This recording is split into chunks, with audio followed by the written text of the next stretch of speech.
and living out these values through worship, reflection, connection, and service. We're all invited to coffee and conversation in the Sims room after worship, back here. Those wanting to remain with those who are masked are encouraged to enjoy their conversation here in the pews. Now, Reverend Heather has a special announcement. First, a moment of housekeeping. Just a friendly reminder that our protocol is that until the kids go to religious education classes, please wear a mask. This Sunday, it begins a series of important events related to the vision articulated by the Reverend Martin Luther King Jr. First, I'd like to thank all those who brought supplies today benefiting the guests of the Malden Warming Center. If you're unable to bring donations, if you're in a place to give money instead, we invite you to give generously in today's offering, as we will share the plate with the Warming Center. Later in our service, we will rededicate a Black Lives Matter banner, replacing the last one stolen from our front steps. Please plan to sing with a full heart. Our January Love and Action service opportunity is bringing today's donations to the MLK Day of Service event at the high school tomorrow morning and packing the truck bound for the Warming Center. So far, I've heard from 2 people willing to participate. If you can be here at 10 a.m. tomorrow or can come later to the high school to assist preparing the shipment, please let me know at social hour. Tomorrow, there will be a community rededication of our banner, part of the main stage event of the MLK Day of Service at the Winchester High School cafeteria, beginning at 10:30 a.m. Come as a witness or let me know if you'd like a brief part in the ceremony. Afterwards, all who can are invited to participate in the service project. Later that day, we will install our new banner in front of our building at 1:15, technology willing. This moment will be live streamed. Those on our highlights list should have received an email detailing these opportunities to engage in social witness and to promote social justice. Please see me with any questions. Thank you for being the generous and justice-loving people that you are. And now let us open our hearts and minds to the spirit of worship with these words. This is a congregation that gathers in faith, not faith in one God or in any one way. We gather in faith of the power of diversity, the power of love, and the hope of a world transformed by our care. We gather in faith in ourselves and those around us, not a faith that requires perfection or rightness in one another, rather a faith that in our shared imperfection we may learn to stumble and fall together, faith that we will help one another and to rise and to try again and again. Grateful for the faith we share, come, let us worship together.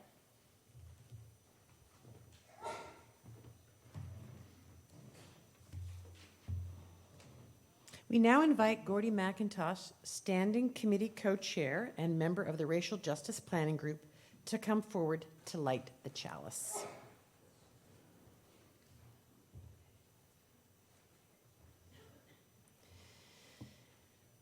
With humility and courage born of our history, we are called as Unitarian Universalists to build the beloved community, where all souls are welcome as blessings, and the human family lives whole and reconciled. With this vision in our hearts and minds, we light our chalice.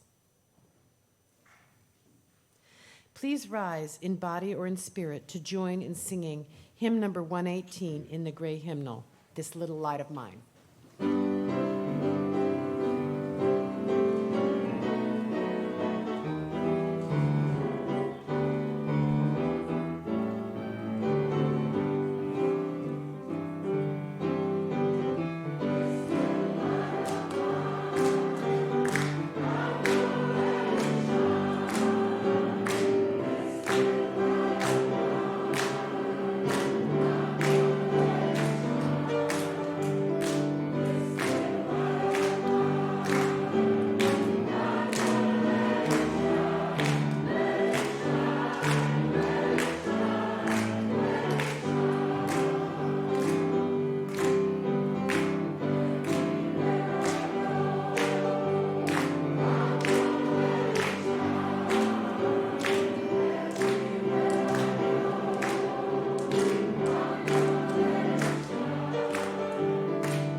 I would like to invite all of the children and anyone else young at heart who would like to come forward for a story.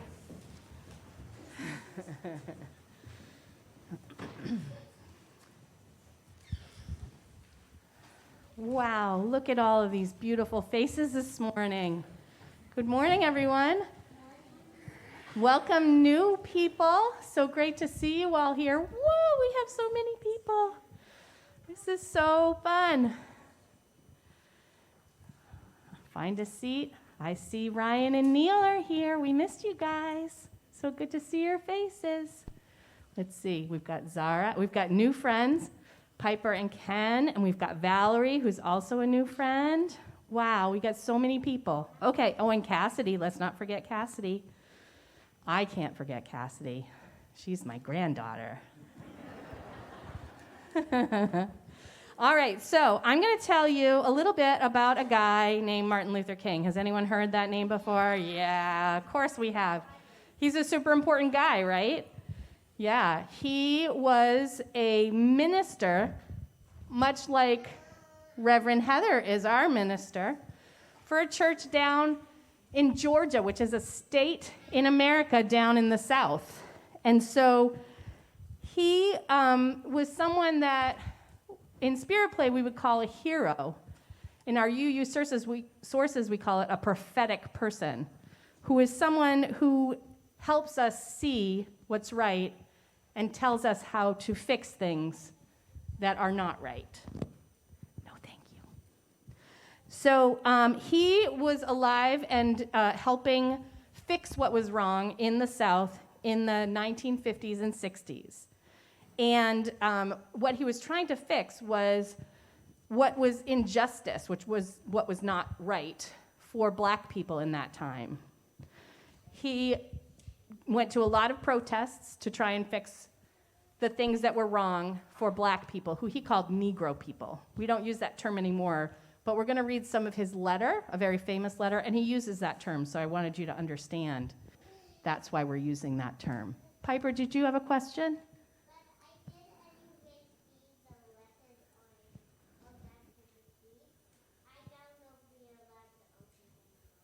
Oh, a letter? Yeah, well, we'll see if we can open them or not. I bet Mom would know exactly the answer to that.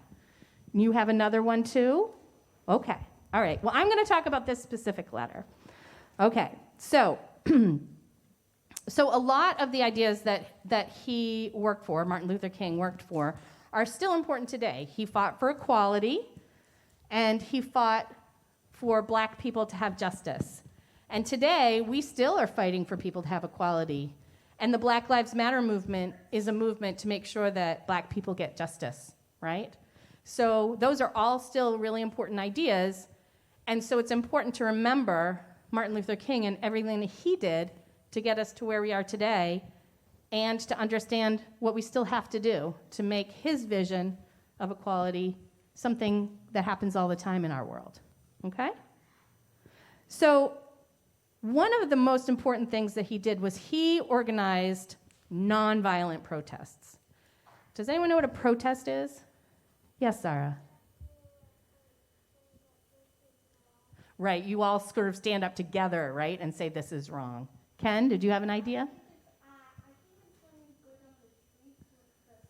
Go down streets with signs, exactly. Emily.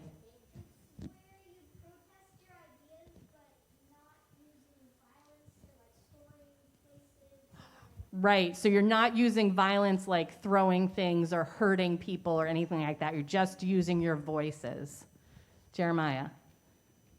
What they did, some of the things they did was cool, so everybody knows this. Whoa, but they also went on strike because of buses. They went on strike, that's right. Shoot a single gun. Not a single gun, and they won. Beautiful. It's a great story. Yeah, that's why we keep telling it. It's an amazing story, right? Okay, so yeah, so like Jeremiah was saying, they weren't allowed to go certain places. Like, they couldn't be in the same place on a bus as white people, right? The black people had to be in a different place, right? Like in the back, yeah. And before that, black people weren't allowed, but then Yeah. this person had That's the guy we're talking about, the guy with the black skin. And he said, stop riding the bus. That's right, Piper. You guys know all this stuff. You should come up here and I'll sit there. What do you think? All right, so, all right, that was just a joke. I didn't really mean it. All right, so I'm trying to explain a little funny word that they used back then that we don't use much anymore. The word was segregation. Can you guys say that word? Segregation. And it's a fancy word, and Martin Luther King used a lot of fancy words, but it's a fancy word that means separated. So it means that black people had to be separate from white people in things like restaurants, lunch counters, buses. What's that? Planes? Yep. All of that stuff. Exactly. Yeah. So here's what I'm going to tell you. I'm going to tell you a couple things, and then Rebecca, Riley, and Celia are going to help us by reading some things from this very important letter that Martin Luther King wrote. Okay?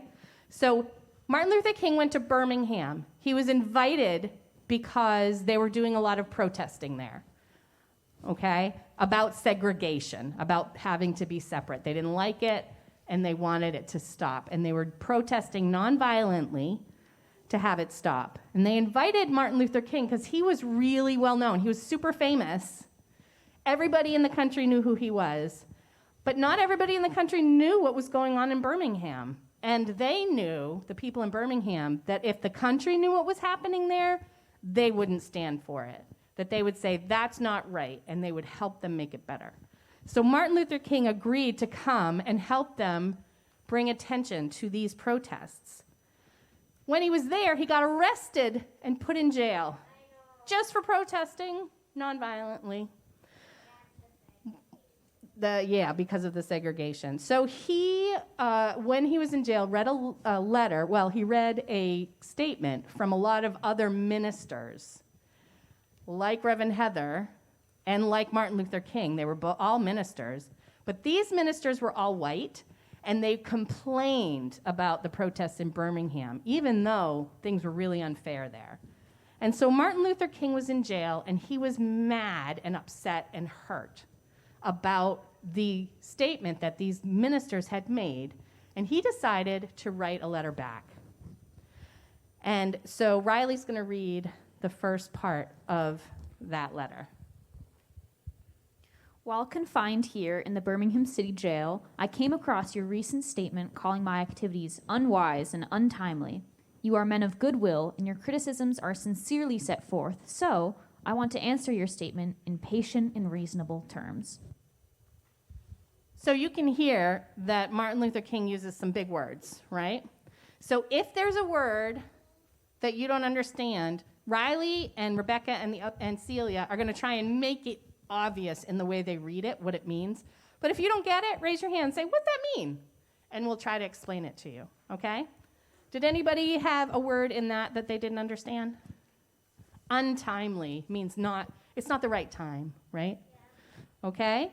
So he wrote that as the beginning of his really famous and important letter. And in the letter, he goes on to talk about four main important things in response to what the ministers complained about. So first of all, like it says in what Riley read, they said it wasn't the time for it. Black people should wait for a better time to protest. And so Rebecca's going to read a little bit about that from his letter. For years now, I've heard the word wait. This wait has almost always meant never. When you see the vast majority of your 20 million Negro brothers smothering in an airtight cage of poverty amidst the affluent society, when you find your tongue twisted as you explain to your 6-year-old daughter that she cannot go to the amusement park that is closed to colored children, and see ominous clouds of inferiority beginning to form in her, then you will understand why we find it difficult to wait. I hope, sirs, you can understand our legitimate and unavoidable impatience. Yes. Smothering. Smothering means when you can't breathe, you're so closed in that it's hard to breathe. Right. Oh, well, being smothered in gym might be a little bit more fun, but yeah, smothering in general is not fun. Okay. Or nail. Okay, so now, let's see, we just read that. So when you really want something, is it easy for you to wait for it? Raise your hand or stand up if you ever found it hard to wait for something you really wanted. Yeah. Yeah. Yeah, me too. Me too. Stand up if you want. Go ahead. Adults, go ahead and stand up if you want to. Okay. All right. So you can imagine how black people felt when they're told to wait for things, really important things, like letting your daughter go to an amusement park. That's no fun. That's terrible, right? Yeah, that's no good. So, oh, well, that's a whole other thing, right? Yeah. So Martin Luther King also wrote in his letter about injustice. So Celia's going to talk about injustice that black people faced every day.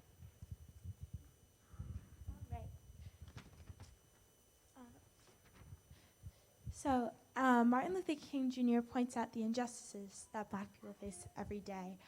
I am in Birmingham because injustice is here. It is probably the most thoroughly segregated city in the United States. Its ugly record of brutality is widely known. Negroes have experienced grossly unjust treatment in the courts. There have been more unsolved bombings of Negro homes and churches in Birmingham than in any other city in the nation. We know through painful experience that freedom is never voluntarily given by the oppressor. It must be demanded by the oppressed. That's a lot of words. Piper. Oppressed means when you're smothering in a cage, when you're not able to do the things, when you're kept separate. Right. Right. Okay, so now I'm going to keep going because we got to get back to RE classes and the rest of the service. So Martin Luther King was disappointed in these ministers for saying these things in their statement. And I'm sorry, I'm missing. So he was disappointed, and he said that he thought they had shared the same ideals as him. And I'm just going to read this one. It says, "You deplore demonstrations taking place in Birmingham, but your statement fails to express the same concern for the conditions that brought about the demonstrations." So he was saying, that's not fair, and I'm disappointed that you don't see how bad it is here. So stand up or raise your hand if you felt disappointed in someone who said they were going to do something and then didn't do it. Yeah.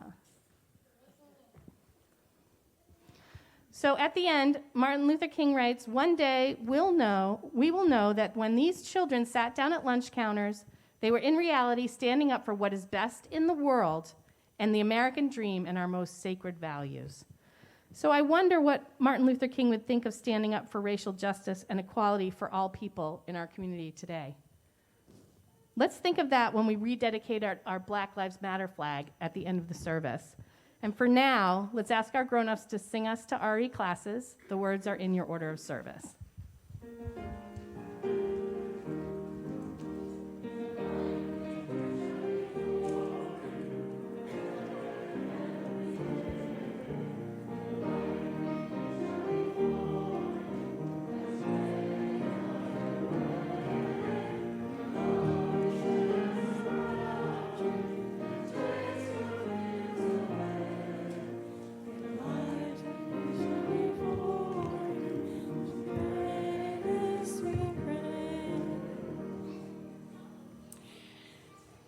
Quick question to our tech deck. Are we live streaming now? Yes, we had a tech issue earlier. Hello, live streaming friends. I hope you found us. We now enter into a centering time in our service, beginning with a responsive reading It's printed in your order of service, and for folks at home, it will appear on your screen. For the folks here in the sanctuary, I will read the words in standard type, and you're invited to respond with the text in italicized type. At home, please, if you are reading in your own space, read every other line.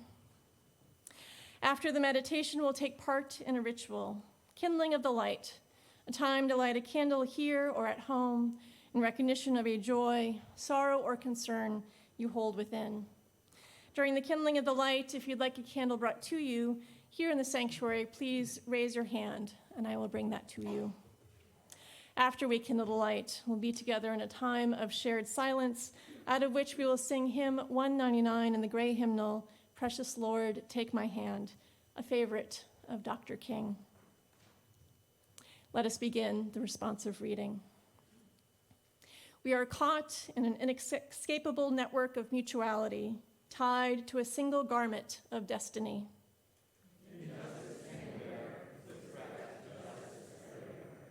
There are some things in our social system to which all of us ought to be maladjusted.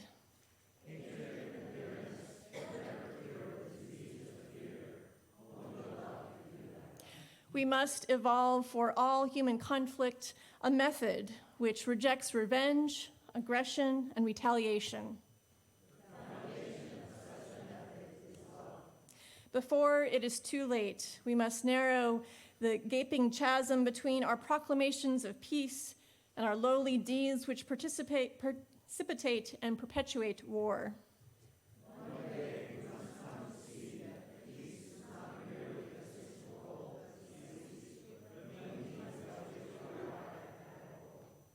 We must pursue peaceful ends through peaceful means.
This morning's reading is by Unitarian Universalist minister Aisha Ansano. The Reverend Dr. Martin Luther King Jr. was a radical. He was called the most dangerous man in America by the FBI and had a 17,000-page FBI file at the time of his death. It wasn't just KKK members or those in positions of power who disagreed with him or hated him. As Cornel West explains in his book, The Radical King, by the time of King's death, most of the country didn't like him. There was intense FBI pressures, including attempts to make him commit suicide, West reminds us. The black civil rights leadership was trashing him. The white establishment had rejected him. The young black revolutionaries were dismissing him. Over the course of his life, King was not a man who was loved by most. In fact, he was hated by a select few. He was an incredibly maligned man by the time he died, and yet we never talk about that. Instead, we praise and honor him and hold him up to the highest standard of the struggle for justice. We as a society measure all who struggle for justice against Dr. King, but not against who he actually was. We measure those who struggle for justice against who we have decided Dr. King was, a sanitized version of the actual man.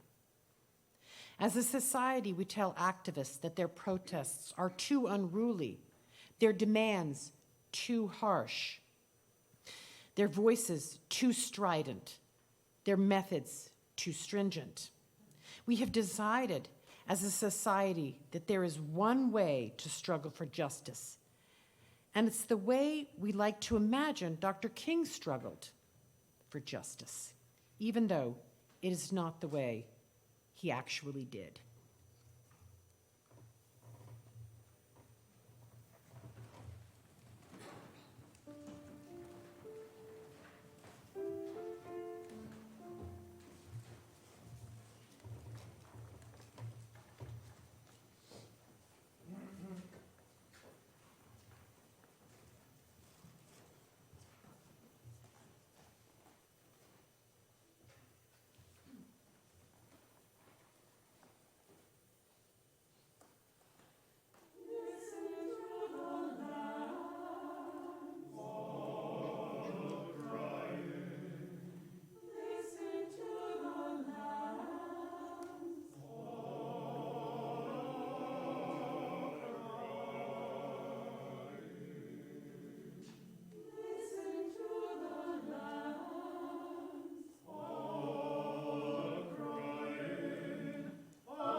And if he should die, take his body and cut it into little stars.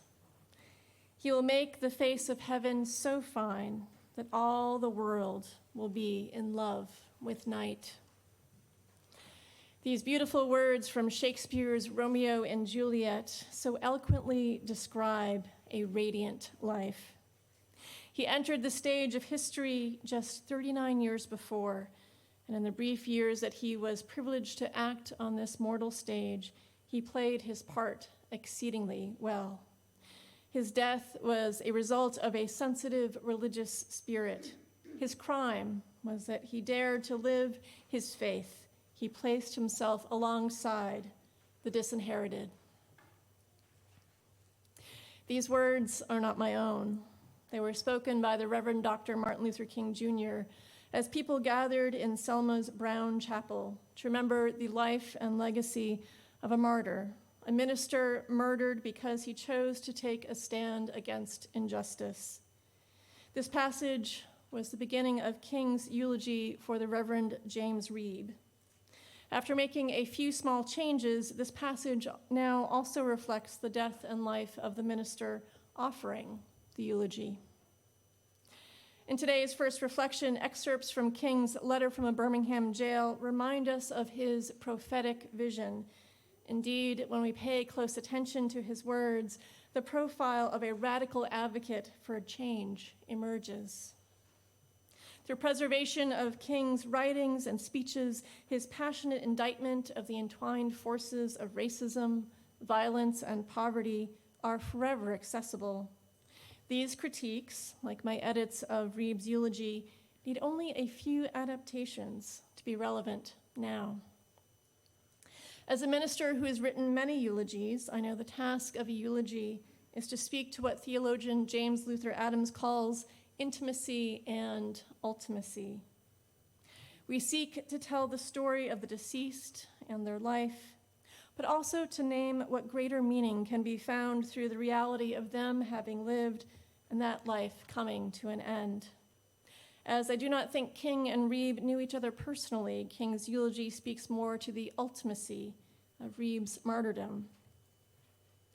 For this year's reflection on Martin Luther King's legacy, I draw selections of Reeb's eulogy and respond from this moment in history.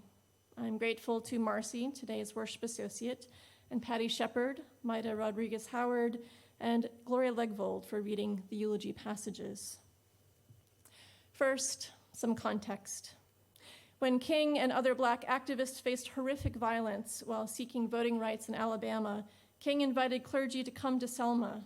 In this way, King affirmed, "All America will testify to the fact that the struggle in Selma is for the survival of democracy everywhere in our land." James Reeb was one of the ministers who answered King's call. 4 men attacked him and 2 other colleagues when they left a restaurant. All 4 were tried and acquitted. Reeb's murder is officially unsolved. While James Reeb died in Alabama, his death is a local story. It is local in terms of identity. He was a Unitarian Universalist minister. Reeb and his family lived in nearby Roxbury. Reeb was not the only martyr in the Selma civil rights struggle. Not long before, a state trooper shot a local Black man, Jimmy Lee Jackson. His death further motivated activists to march from Selma to Montgomery. The Reverend Richard Leonard describes Reeb's memorial in his journal. He notes in part, "The memorial service had been scheduled for 2 o'clock. Brown Chapel was full, but there was no sign of Dr. King.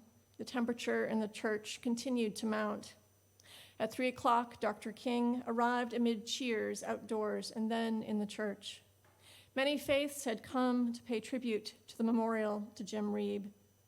There was a certain uplift that came from the broad spectrum participating in this ecumenical service. When King began to speak, it suddenly seemed right that we should all be there. King began, and if he should die, take his body and cut it into little stars. He will make the face of heaven so fine that all the world will be in love with night." Later, King states,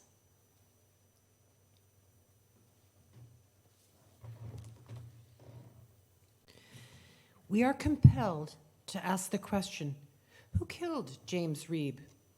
He was murdered by a few sick, demented, and misguided men who have the strange notion that you express dissent through murder. There is another haunting, poignant, desperate question we are forced to ask this afternoon that I asked a few days ago as we funeralized James Jackson. It is the question, what killed James Reeb? James Reeb was murdered by the indifference of every minister of the gospel who has remained silent behind the safe security of stained glass windows. He was murdered by the irresponsibility of every politician who has moved down the path of demagoguery, who has fed his constituents the stale bread of hatred and the spoiled meat of racism. He was murdered by the brutality of every law enforcement agent who practices lawlessness in the name of the law. He was murdered by the timidity of the federal government that can spend millions of dollars a day to keep troops in South Vietnam, yet cannot protect the lives of its own citizens seeking constitutional rights. Dr. King, you speak of racism not as individual prejudice, but as part of the corruption of institutions, of systems. This is what we now call critical race theory. There are places throughout the nation where to even discuss this simple yet compelling understanding in schools is against the law. As there are times I am silent while also holding positions of privilege, I hear your rage and your sense of betrayal. We hear you. You also say,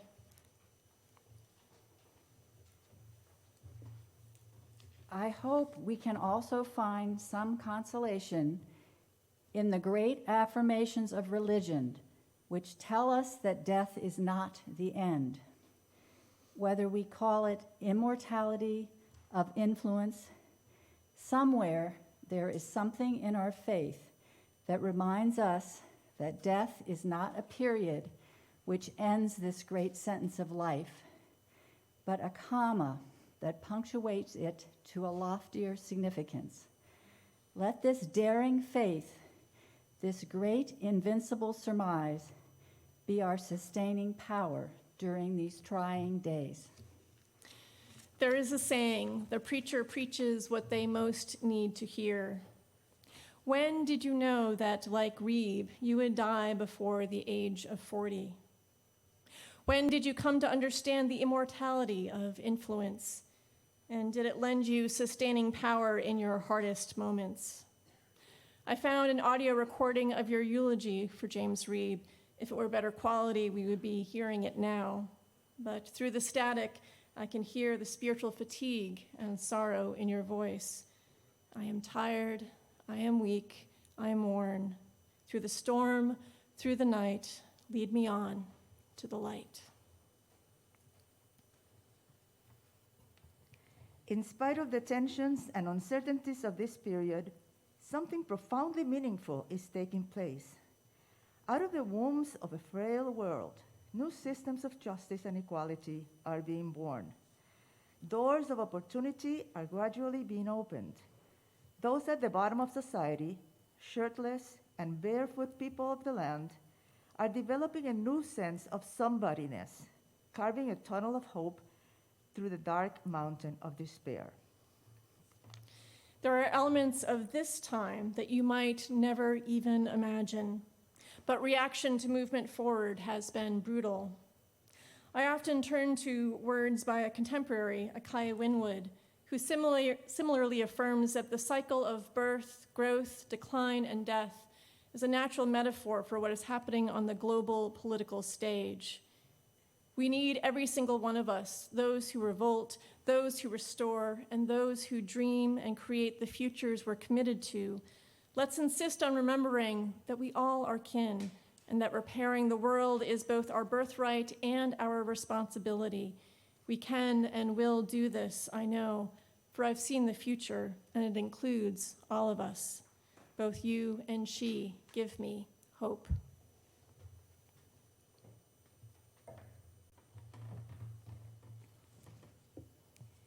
The greatest tribute that we can pay to James Reeb is to continue the work he so nobly started, but could not finish because his life was cut off at an early age. We have the challenge and charge to continue.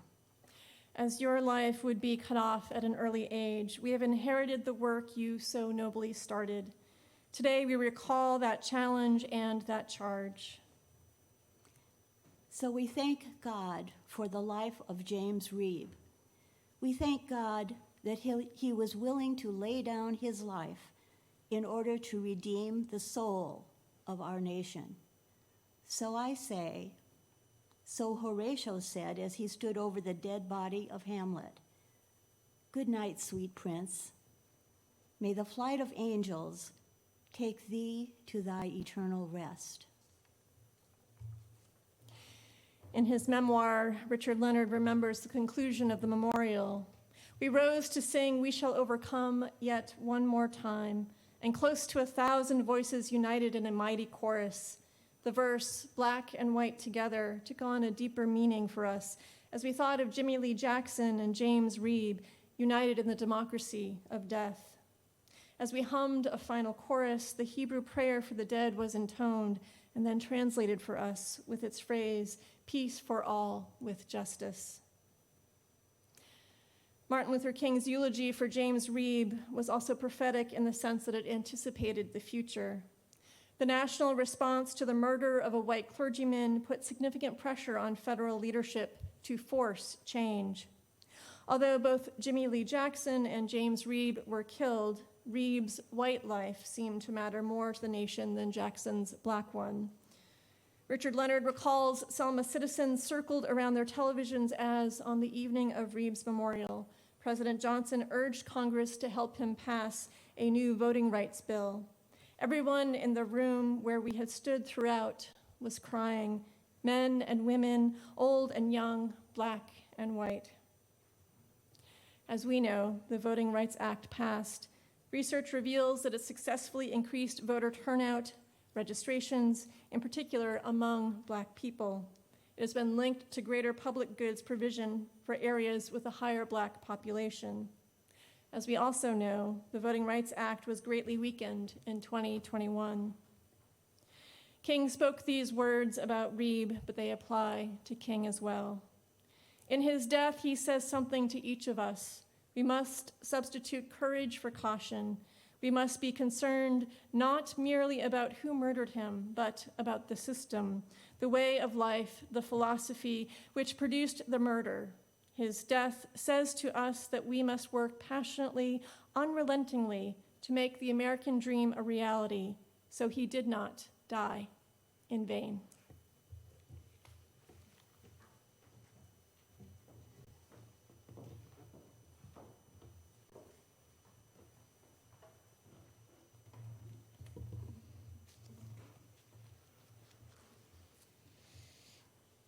And now we ask for an offering. One hoped-for goal of our church is to encourage all who gather here to grow more generous in spirit and in action. This is the great end of all the world's faith traditions, to bring the human being closer to the divine by acts of creation and compassion.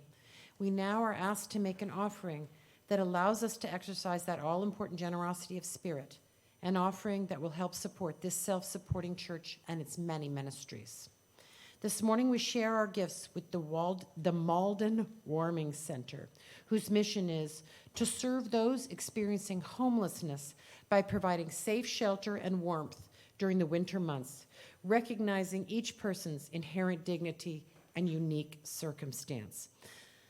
The Malden Warming Center is our partner for the MLK Day of Service project. Here are the different ways you can donate. Those attending by live stream will soon see information about how to give. Those in the sanctuary may give checks, cash, or donate electronically. You may see this on our website's giving page, how to do this, or in your order of service.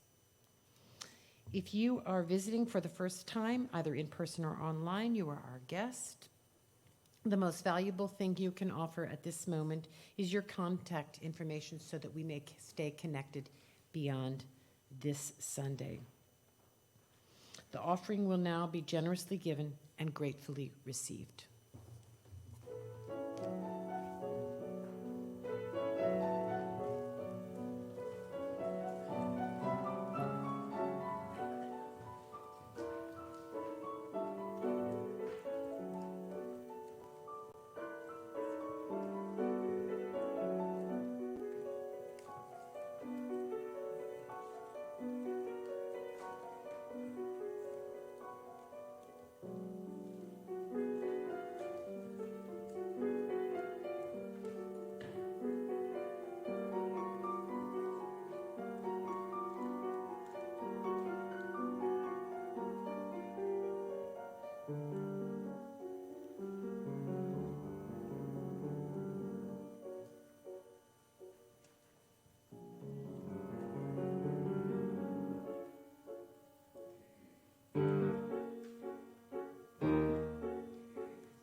Those who wish to do so are invited to join in the unison affirmation.